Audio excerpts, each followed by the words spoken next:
Welcome back to No Huddle, everyone, the show where I'll be predicting and covering the entire NFL season on a week-to-week basis. Week 1 is in the books, but we still got an action-packed Week 2, another 6-team game slate to predict. So let's just get right into it. It's going to be just as fun as Week 1, so let's just go. Looking at my season predictions, I went 12-4 in Week 1. Thanks to some useless teams in the AFC East. I'm looking at you, Patriots and Dolphins. They screwed me over on half of my wrong picks. But will they bounce back in Week 2? Let's just see. Let's find out. Starting on the first Amazon Thursday Night Football game, we got the Commanders and Packers. This should be a way better matchup. The Thursday Night Football schedule is actually competent for once in like the last 4 years. But anyway, I'm going to take the Green Bay Packers. It's in Lambeau. They got another home game. And I just think that their defense is going to be game-changing in this game. I think Jaden Daniels is going to have a good game, but I think the Packers defense is going to force him into 1 or 2 mistakes that will change the game, and Love will take advantage of those mistakes. Josh Jacobs might get another touchdown, and if Love is as surgical as he was in the first half of the Detroit game, I think the Packers are going to rack up a lot of points and overall just outgun Jaden Daniels and the Commanders. Now to Sunday, we got the Giants visiting the Cowboys, and I'm taking Dallas in this one. I thought that the Giants could maybe compete as to who was going to be the worst team in the NFC East between them and the Cowboys, but it's definitely going to be them, especially if Russ keeps playing, which it looks like he's going to be playing in this game. He's not good. Even if the Dallas defense isn't good, I don't believe in Russell Wilson the way I believed in Jalen Hurts, obviously. He's just not at that level anymore, and we might see Jackson Dart play in this game if he gets benched and just plays that bad. But overall, I just think that the Dallas offense is going to do enough on the ground and through the air against that Giants defense to win enough games. And I think even if they don't have that many playmakers, they'll force Russ to make a couple of mistakes. And I'm thinking like 2 or 3 turnovers from the Giants offense. I just don't think they have a reliable way of scoring points when their quarterback is Russell Wilson at this day and age. Now we got the Seahawks playing in Pittsburgh against the Steelers, and I'm going to take the Steelers in this one. Once again, I believe that the Steelers defense is going to bounce back after a very off week against New York, and I just don't believe in Sam Darnold. Once again, I'm not a huge fan of him. He didn't play particularly great against the San Francisco 49ers, and now playing in Pittsburgh in their home opener against the defense that still has a lot of playmakers. I think TJ Watt's going to have a great game. I think Highsmith is going to create a lot of pressure, and I think Jalen Ramsey might pick him off once, maybe twice, and they'll just force Sam Darnold to make some of those mistakes, because I don't know if Sam Darnold can work well under pressure, and unless Jackson Smith-Njigba can have 150 yards, I think Aaron Rodgers will be able to produce enough points. Like I think 24 points would be enough to beat the Seahawks offense, because they're just not, I don't think they're in the right rhythm yet. Now we got the Rams versus the Titans. I'm taking Los Angeles in this one, and this could be another blowout. I predicted that the Titans would get blown out in Week 1. They didn't really, but this game, I believe, will be different. I trust Stafford more than I trust Bo Nix. I trust the receiving core more than I do of the Rams, more than I do of the Broncos. And that defense, considering they bullied a good quarterback in C.J. Stroud, who still was able to make some throws, Cam Ward is going to be overwhelmed with the amount of pressure that the Rams can create. And if the receivers, once again, can't catch, we might see another ugly Cam Ward game. I feel really bad because I still think that he's going to be good, but these first 2 games, he's getting thrown in the deep end in his first 2 starts in the NFL. I'm praying for him that he doesn't die out there. Now we got an AFC East divisional matchup. We got the Bills going into New York to play the New York Jets, and I'm taking Buffalo in this one. I think the Jets can be competitive like they were in Week 1 against the Steelers, but as good as the Steelers' offense was, it's not Buffalo's. Buffalo was able to put up 41 against what I believe is a good Ravens defense. Josh Allen is still an Avenger or something like that.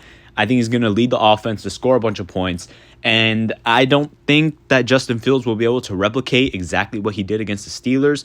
I think the Bills' defense, if they don't fix their running problems, then maybe they can score a lot of points. The Jets can, but I just think even if the Jets score 30 points again, I think Josh Allen has the capability to score 35 again or to score 40 again. It's mostly off of that, so I'm taking the Bills to win. But who knows? This could be another moral victory for the Jets. They'll be 2-0 in terms of moral victories.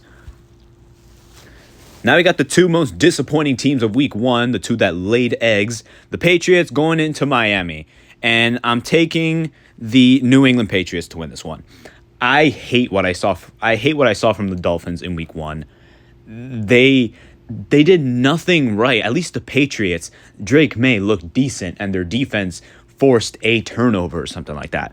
It's in Miami, so who knows, maybe the home field advantage, maybe the weather will help them out, but I just don't think it will. I think the Dolphins are slowly deteriorating. This core will not be there at the end of the season, and if the Patriots don't win, then we need to be sounding the alarms, even with Mike Vrabel being in his second game, because they were expected to be a sneaky playoff team. If they start 0-2, losing to the Dolphins as one of them, that's problematic. But the Patriots should win this game. I think Drake May is going to have a good game. I think the rushing offense should be better. And Mike Vrabel should be able to outcoach Mike McDaniel.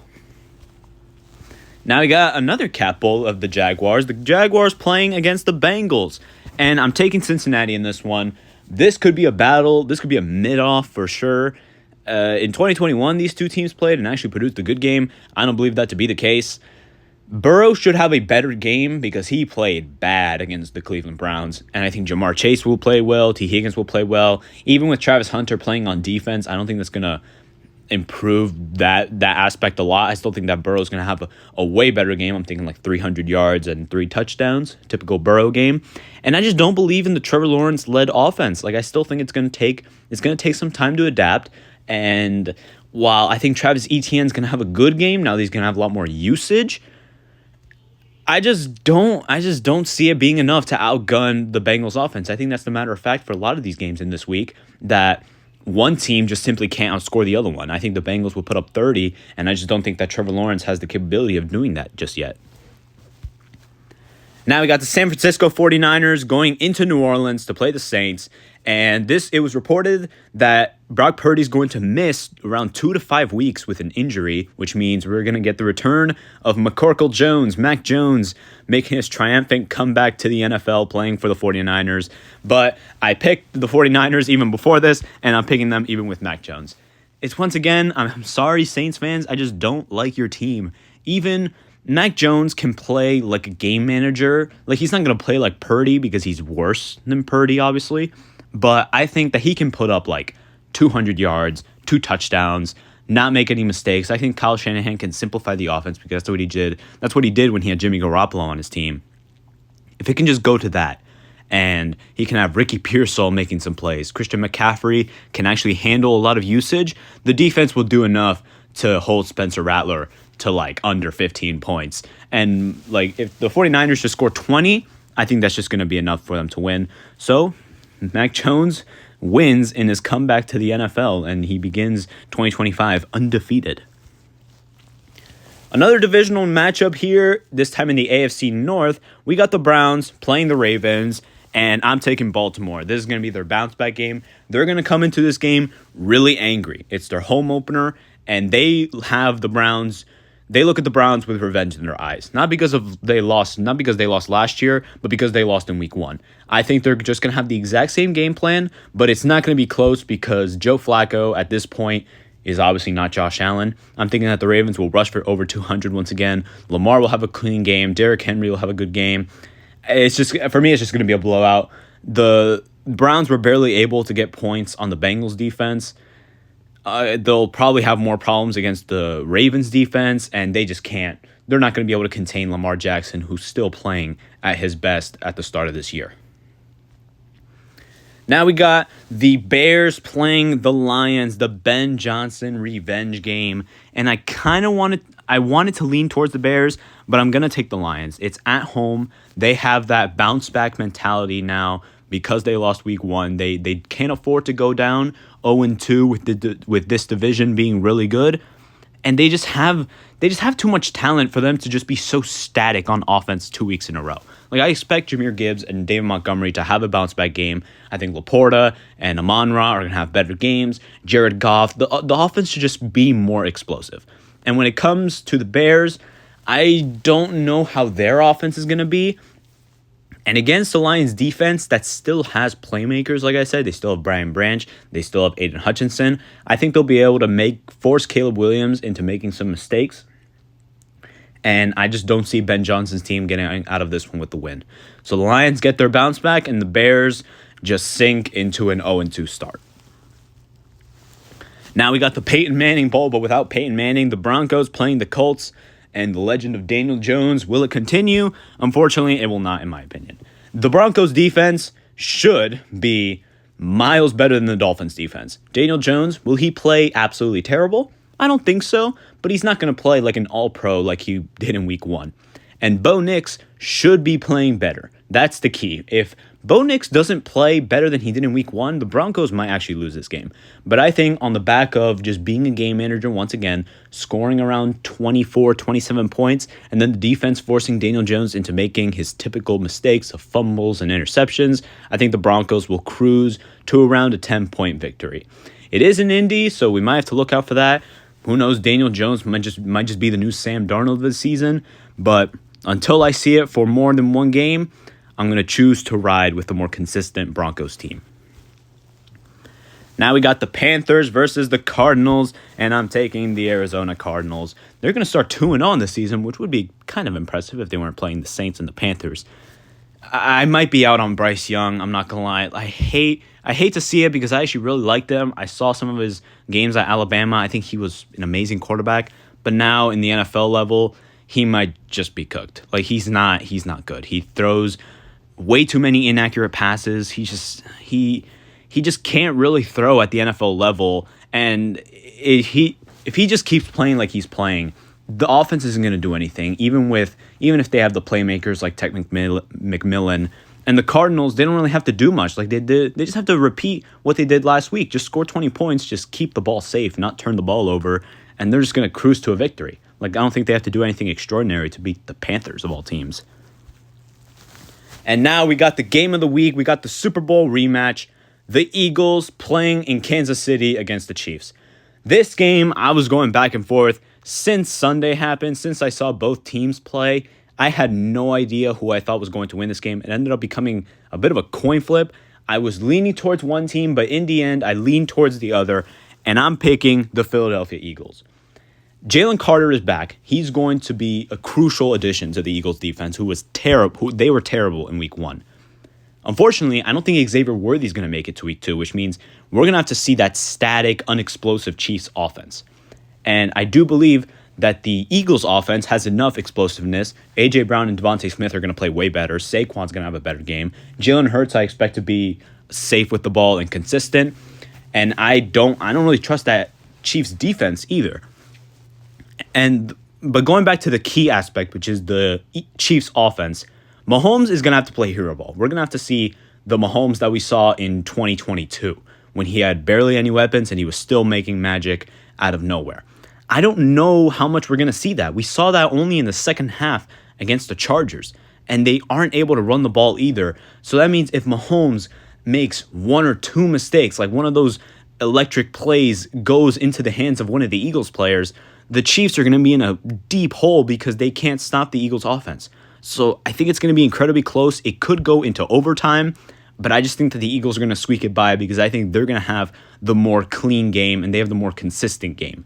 Like it's way too uncertain with the Chiefs offense, and I'm not a big fan of that. And now we got Sunday Night Football between the Falcons and the Vikings. I'm taking Minnesota in this one. Michael Penix versus J.K. McCarthy. It's a rematch of the national championship game from, I believe, 2 years ago. And I think it's going to be a good game. This could be a very high-powered offensive shootout, or it could be a sloppy game for a half and actually turn into something in the second. But I just think in Minnesota, in their home opener, J.J. McCarthy's going to play more like he did in the fourth quarter than in the first three quarters.